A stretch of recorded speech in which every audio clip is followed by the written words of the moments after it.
Why hello there! Today we look at the premier H.Moser and C Streamliner center seconds in green and purple. Welcome to Horology Headline News, your fastest source of information on new watches.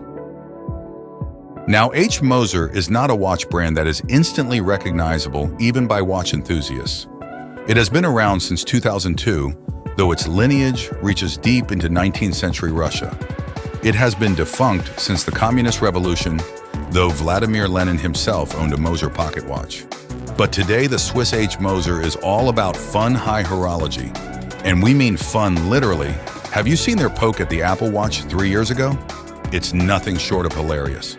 And it's even named Swiss Alp Watch to add insult to the injury. Well done, H.Moser, well done. Okay, enough with the history lesson. Looking at the wrist, the Streamliner is a sport watch on an integrated bracelet. But take it off and flip it. Do you see that movement? Almost all elements decorated by hand, every detail taken care of. You think it's in-house, but it's actually more than that. It's highly vertically integrated, meaning H.Moser owns the Precision Engineering AG, a producer of hairsprings and escapements, among other movement parts. The HMC 201 might not be the most advanced movement out there, but you will have a hard time deciding which side of the watch you enjoy looking at more. Then again, those dials, it's not the first time H.Moser goes all out with the color.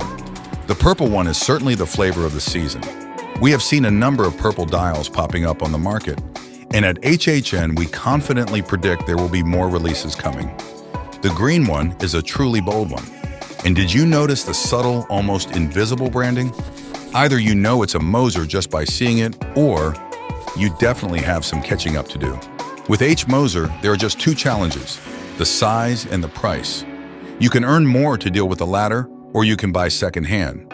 There are listings below 10,000 euros on Chrono 24. But if your wrist is too small, no amount of money will change that. Well, just don't rage quit your job over it, all right? And which one would you choose? The Alp Watch or the Apple Watch? Heh, just kidding. We all know why you are here. Thanks and see you soon.